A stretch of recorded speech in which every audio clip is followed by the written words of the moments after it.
right, good morning, good afternoon, good evening. Welcome to If Data Could Talk. I'm your host, Andy Cotgreave, evangelist at Tableau.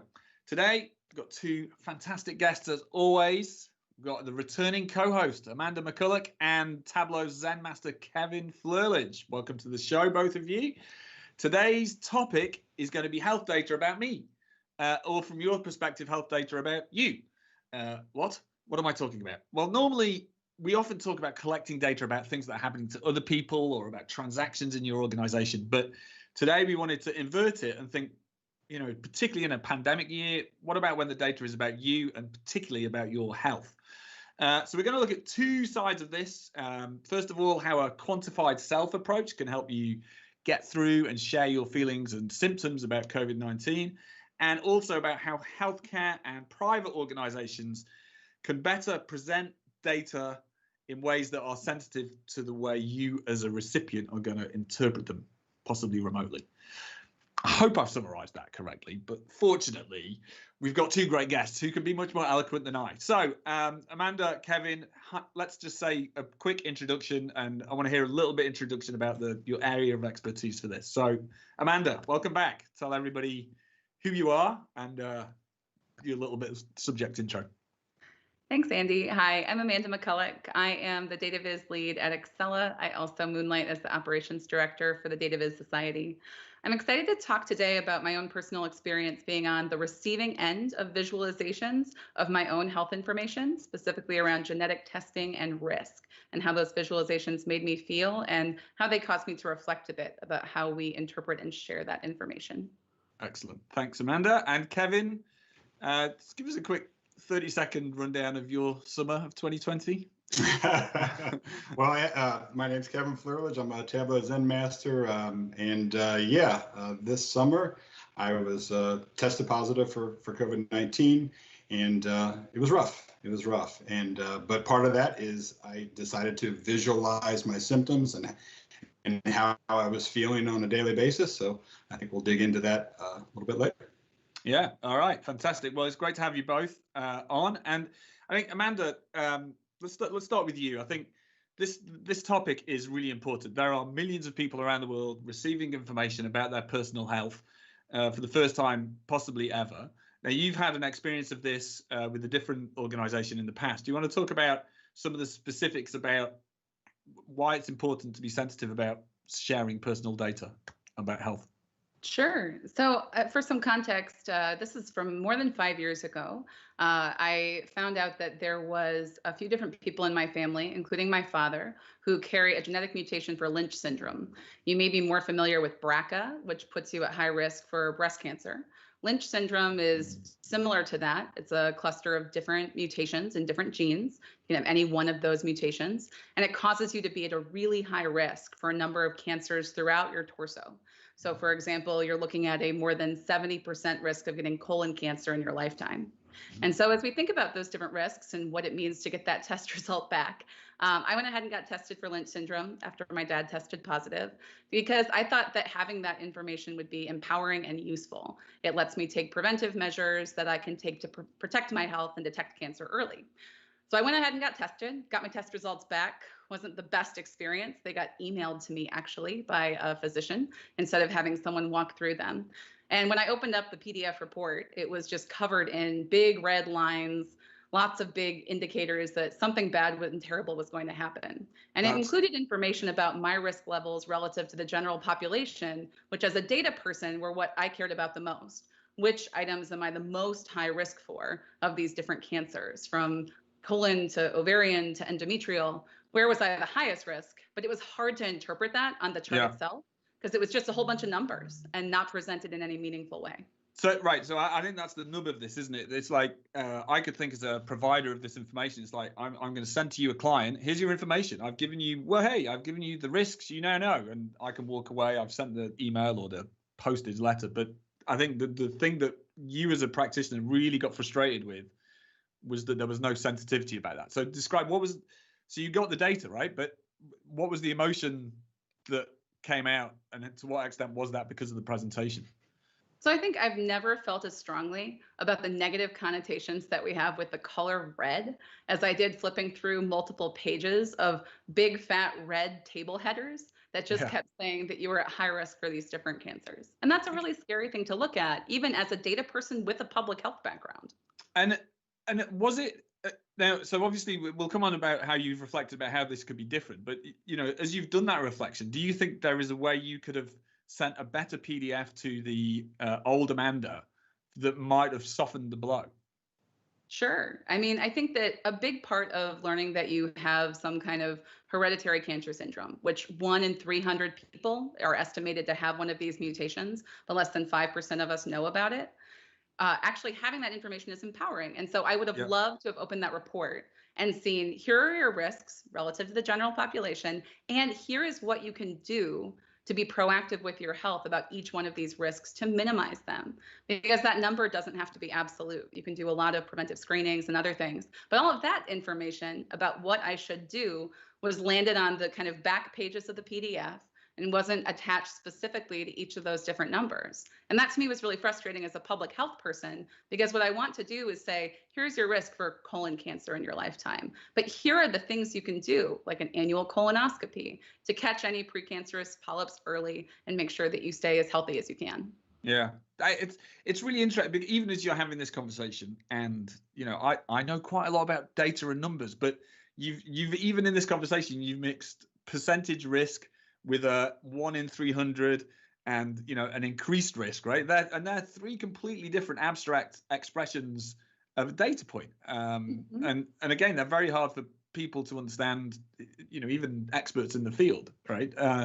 So what I know, as you thought about this, you came up with some visuals. Is that right? About how you could literally re-express this. What were you trying to achieve with those?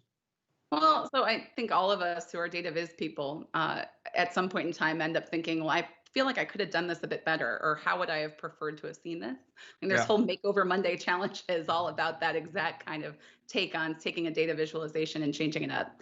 So I started sketching out ideas of how I would have preferred to have seen my risk presented to me. I still, even having received multiple other reports more customized to my own risk levels, I've still never actually seen a report that had really good visuals in it. They're always tables, always tables. Yeah.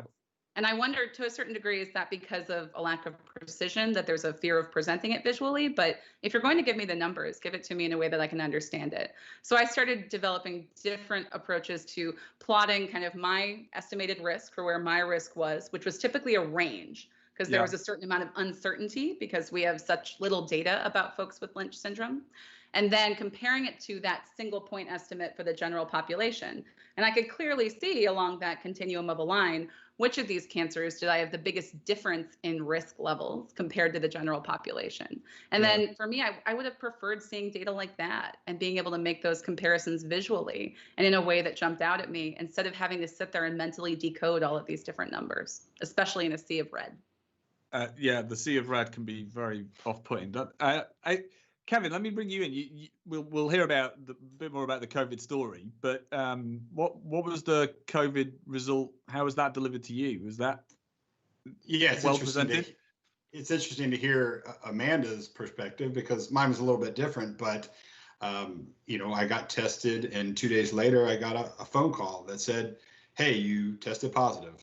And the person on the other line was about ready to say, "All right, goodbye." And I need some sort of information. You just told me that this horrible disease that people are dying from, I now have, and it would sure be nice to have some sort of guidance, or what do I do next? My whole family is negative. Do I quarantine myself to the basement? What do I take? Are there certain medications that should help me feel better, or to get better more quickly? So it was a very blunt phone call. "Hey, you're positive, and have a good day." So it's really interesting to hear your perspective of there's tables with all these red numbers. Mine is just this daunting voice that says, "Yeah, you're sick, and best of luck to you."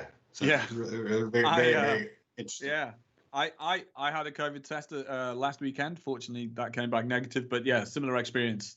I mean, we got an email within 18 hours of the test. Actually, pretty good. But it was you got a negative result actually, and then what I like was a full stop saying this means you do not have coronavirus, right? Because sometimes negative, oh no, right?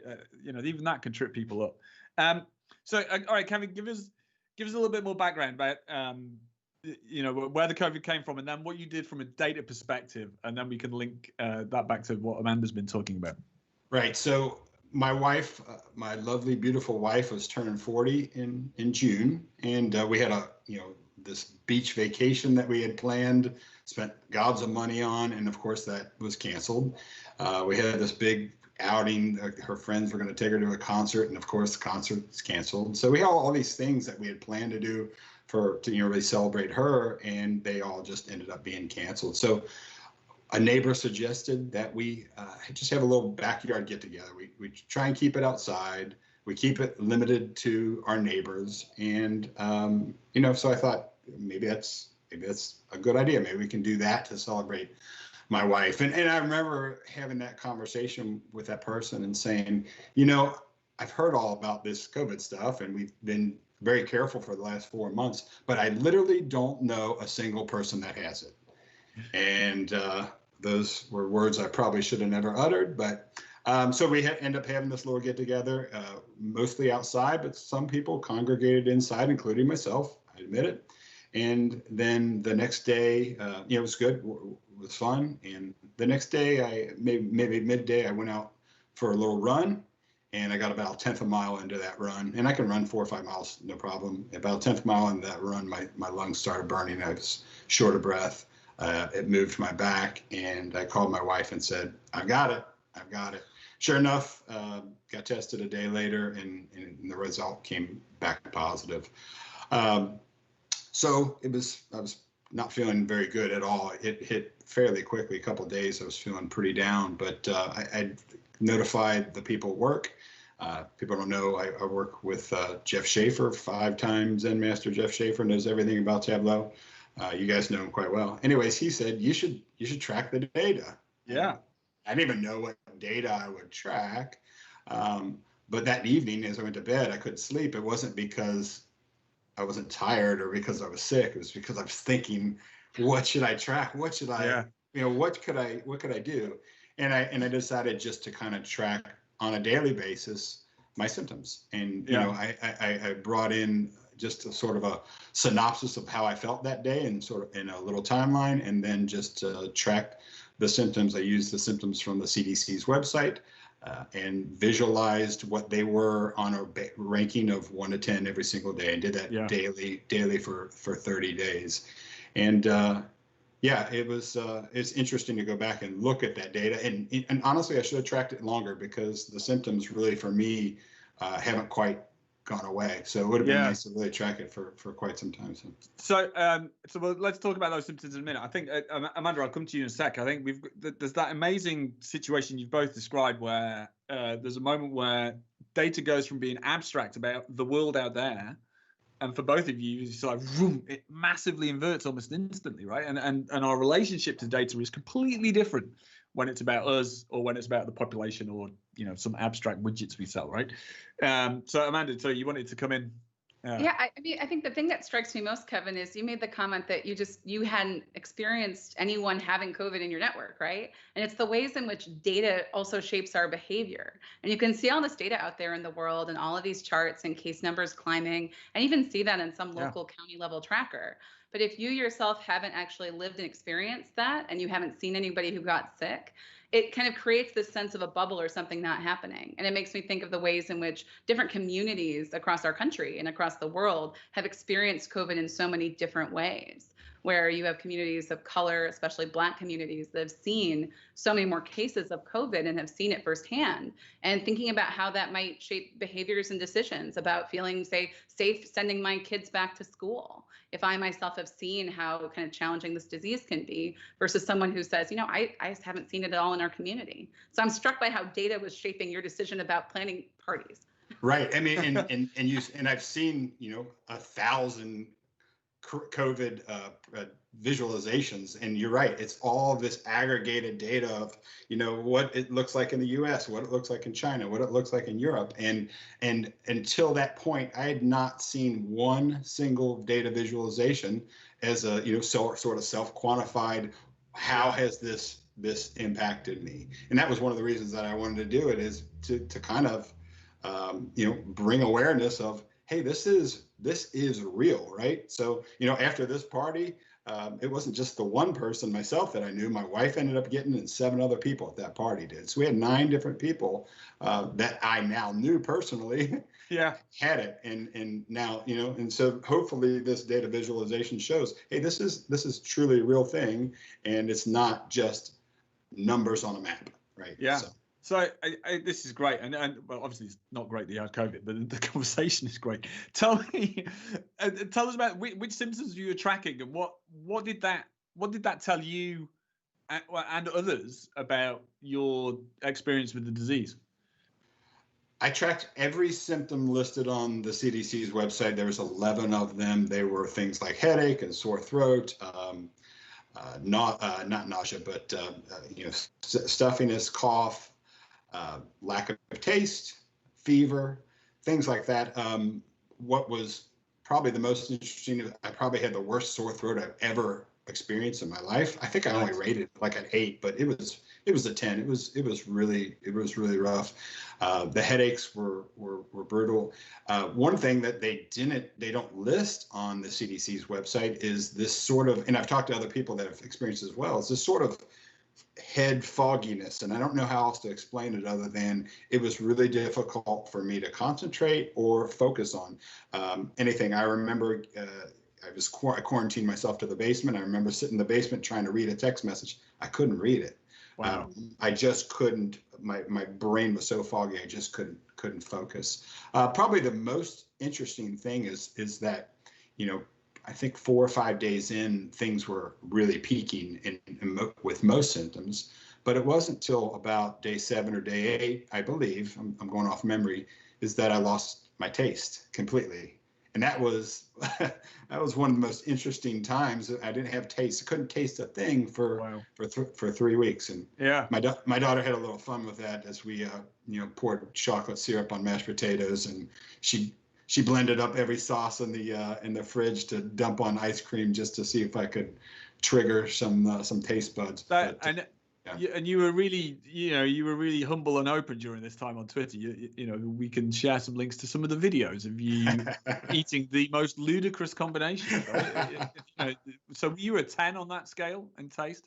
That was, I think, the only thing I ranked as 10. I literally couldn't taste a thing. I could get a very faint smell of soy sauce and onions if I put it right up to my nose, but taste smell was non-existent. So, Amanda, let me ask you a question, and I'm coming to you as you're an expert in this field, so hopefully you know the answer to this, right? That there are big issues in health about self-reporting of symptom extremities, right? Because Kevin's just said, was it a 1 or a 10 for sore throat? He reported an 8, but on reflection, it was a 10. And people have different, will scale themselves on their own perception of pain. Do you know anything about that? Because I know it's a subject I've kind of tinkered around, but don't know much about. I don't have a lot of really specific data on those ranges, but you're correct that self-reported data on a scale ends up being really challenging, especially a numeric one. I think it's one of the reasons that hospitals and other places have shifted to also using images, like those different circles with different faces of pain written out on them. So which one do you feel the most like? I know I saw that when I was in the hospital for labor and delivery in terms of kind of where are you on a pain scale, and I've seen that used in an ER setting. That's also more accessible for someone who's not terribly data literate, right? Being able to point to which of these kind of shapes or icons most embodies your level of pain. We also see it across cultures in terms of expectations of not being able to express how much pain you're in. And so I think that can also temper kind of what we expect a 10 to be. And our lived experiences do too. Until I had a ruptured disc in my back, I did not know what a 10 was on the pain scale. But it took that kind of experience to create a new kind of relative tie point of what is a 10 on the pain scale. So I think a lot of it's relative, and I've been really happy to see some of the movement towards more kind of icon-driven ways of asking people about pain that might be easier to wouldn't entirely say standardized, but get closer to a standard representation of what that 1 is versus a 6 or a 7. Right. And what's interesting, you're talking about that we have, Amanda's scale of pain and my scale of pain may be very different, and how I rank them may be very different. But just look at me alone. Even I am saying now that was the worst sore throat I've ever had in my life. Why did I not rank it at a 10? So even myself alone, it's hard to sort of a day by day by day say what that scale looks like. So and let alone the difference between me and Amanda or me and Andy. So yeah, and maybe that's more the why doctors will ask you how has your pain changed? And so if I walked into the ER saying it was a 6, my next response probably needs to be relative to the baseline I set. So it's actually a really good example of thinking about baselines. And what we care about is the change relative to a baseline or a reference point, rather than thinking about what that absolute number is. Now you've reminded, that's what I remember reading when they changed that, because at least then whatever a 6 is to you, whether it's excruciating or nothing, you can at least say worse or better, better or worse, right? Yeah. Perfect. So Kevin, let's go back to the Viz. What happened to that? So you published the Viz, and that helped family and friends. Is that right? Yeah. That's kind of the cool part of this, is if there's a cool thing about having COVID-19, but it allowed family members to check in on me without having to feel like they bug me or call me. So my parents, my mom specifically, called me every single day, but she already knew for that day how I was feeling. She'd check the Viz every day, and she knows about Tableau and all that, but hasn't had this strong interest in it. But she would check the Viz every day, and then later in the evening she'd call me and say, I hear that the sore throat got worse today. How are you feeling? And then, what's really cool is that I found out these aunts and uncles that I don't talk to very often, they were checking the visualization every single day just to keep track of how Kevin was doing. So it's really interesting to see how it brought other people in the fold and allowed them. Yeah. And actually, that goes back to this 1 to 10 stuff. So it doesn't really matter if it was an 8 or a 6 or a 10. Right. Anybody could say, is Kevin feeling worse or better, right? Well, whatever the number was, is it gone up or down? And that's kind of what ended up happening is about 2.5 weeks in, I started to feel really good. And then, for a full weekend, I felt really good. And what we saw is these area charts, they started to go, they were down, they were almost down to 0 on a lot of these different symptoms. And then what happens with a lot of COVID patients is you get this I call it a relapse. Some doctors call it a post-COVID symptoms, is these things start to go back up. And this is when parents and aunts and uncles start to get worried, when things are almost gone and then things start to peak back up. And it's also one of the reasons I stopped tracking after 30 days, is I didn't want to continue to worry people. But you're right, it's this relative thing of, hey, looks like Kevin's feeling really good. Oh no, Kevin's feeling worse again. So it really is very, very relative. Even if those things only ticked up to a 3 or a 4 and weren't nearly as bad as they were, 5 days in, it was still the mere fact that he was feeling better now. He's feeling worse. Yeah, that's really interesting. And you said, was it 9 people in that group got COVID? Yeah, total. Yeah. My wife ended up getting it, and she had a few minor symptoms, and 7 other people in the neighborhood did. Interestingly enough, there were tons of kids there. Not a single one got it. Everybody was 18 or older. Wow. It's just very, very interesting. Yeah. And most people had very few symptoms. The one, I think they're really calling it the cardinal symptom, is loss of taste. Everybody except for my wife had a loss of taste. Wow. But pretty much everybody felt pretty good. I was definitely the worst of the 9. Well, well, obviously, I'm glad it all turned out for the best for your group. There's obviously been awful stories across the globe, but I'm glad you came out of it quite well. Now, so asking that question about bubbles, I know, Amanda, you've been thinking about how data can influence, not just me or Kevin or you, but also the people around you. Do you want to share some of those ideas you've been working on? Sure. So I've been thinking a lot from a public health perspective about this idea of kind of who's in our bubble. And we've seen this kind of metaphor used, who's in the bubble, who's in your pod, around how you kind of define your social network, especially as we find ways to live with this disease. And I kept looking back at some of the different super spreader event visualizations, those kind of many of them are hexagonal, where you've got like Yeah. kind of the center groups of the infections and then the secondary and tertiary infections that came from those. And so one of the questions that I've been debating about with a couple of my friends is about kind of how have our bubbles changed over the life of the pandemic? What did those look like? And it was amazing as I started plotting out some of this data myself. My bubble is frighteningly large back in early February, and it's quite staggering just to see how quickly we contract as you try to estimate like indirect contacts. When I went to my last in-person theater event back in early March, and what that looks like if you actually start plotting it, that really emphasizes how small those bubbles get. And even if you're talking with kids and thinking about kids in a school and helping them understand why is it important that we go ahead and we do really good hand washing and we wear our masks, thinking about kind of how many people are in my bubble, my mom and my dad at home, my kids who are maybe in my classroom with me, the 3 other kids I saw on the playground if there's shared recess, helping kids understand that when our bubble gets bigger, it's even more important to do those other public health things to make sure we keep everyone in our bubble, who presumably we care about a lot, safe. And so I've been thinking a lot about the ways in which seeing how those bubbles kind of take shape and change size, and where is it a dotted line where I don't know who's in that person's bubble. Yeah. Is causing a lot of questions for me around kind of how I look at data in my life and how do I make decisions about risks I choose to take and activities I choose to engage in as part of just kind of also managing my own mental health in this current environment. And are you actually quantifying this and visualizing it?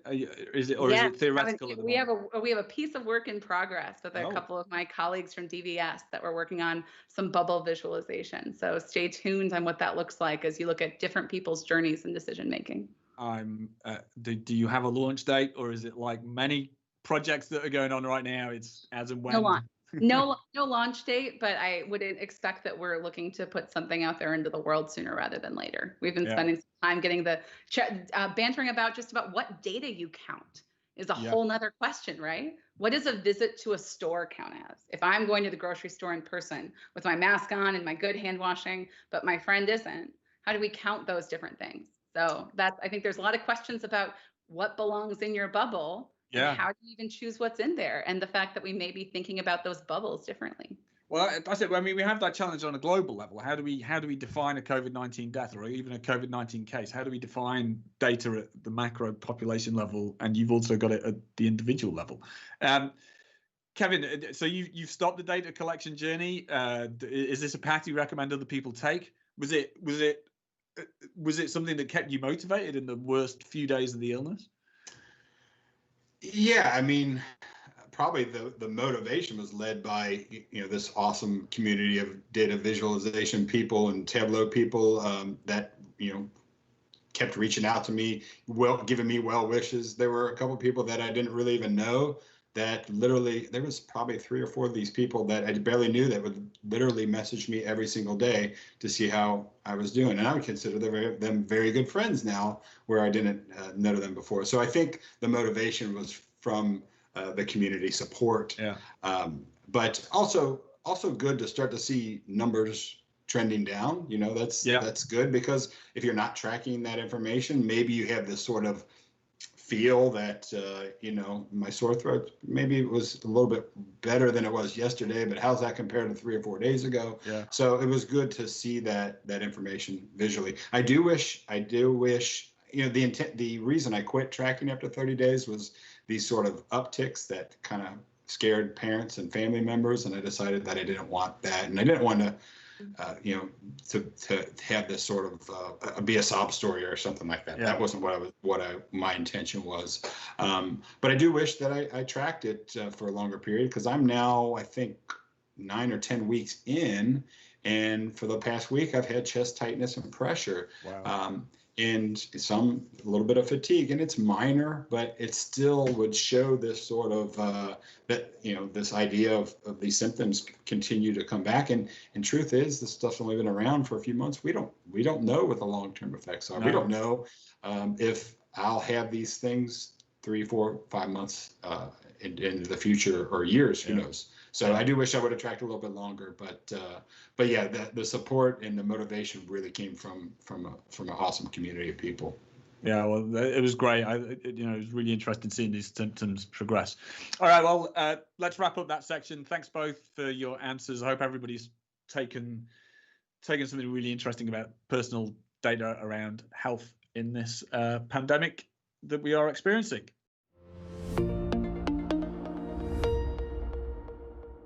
Okay, Kevin and Amanda, in this segment, we like to know what our guests have been reading, watching, or listening to, and in turn, hopefully giving you, the audience, something really inspiring to go and look at yourselves. So I want to know, Amanda, what's been on your mind this week? So many things to read these days. Yes. Diving into some things, they're not always the thing that got published this week. It's returning back to something I know I saw a while ago and never had a chance to dive into. I do manage the DVS Slack fire hose of information by focusing on a few channels I'm really interested in, like our health channel. And I was reminded of this Viz Health project that was done by the University of Michigan. It was funded by the Robert Wood Johnson Foundation. It actually focused on doing research around the different ways we present different kinds of health information, like risk, to people in different ways with different kinds of visualizations.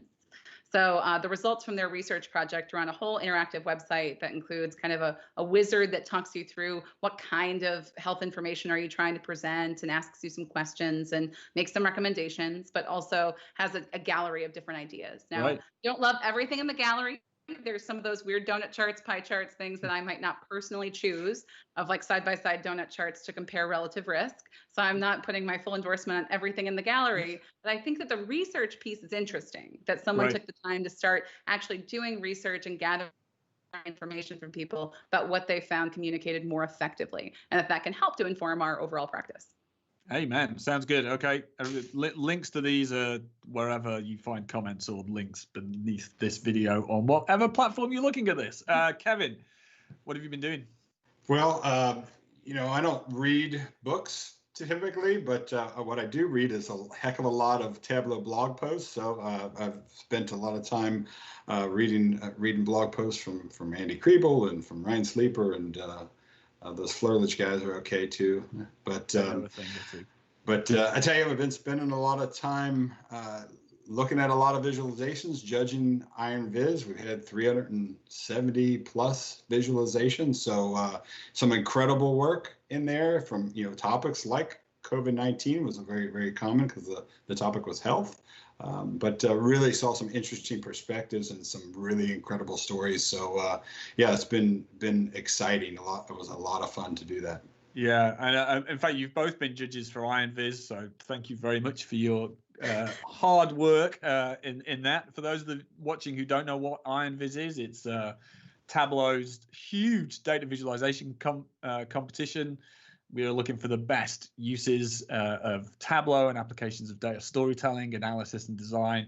It was huge this year, so that we'll add links to some of the reviews of the feeder competitions, and coming up soon in October we have the live final where 3 amazing experts are going to duke it out for the Iron Viz prize. So yeah, thank you both. Thank you, Kevin, for that, and thank you both for sharing it.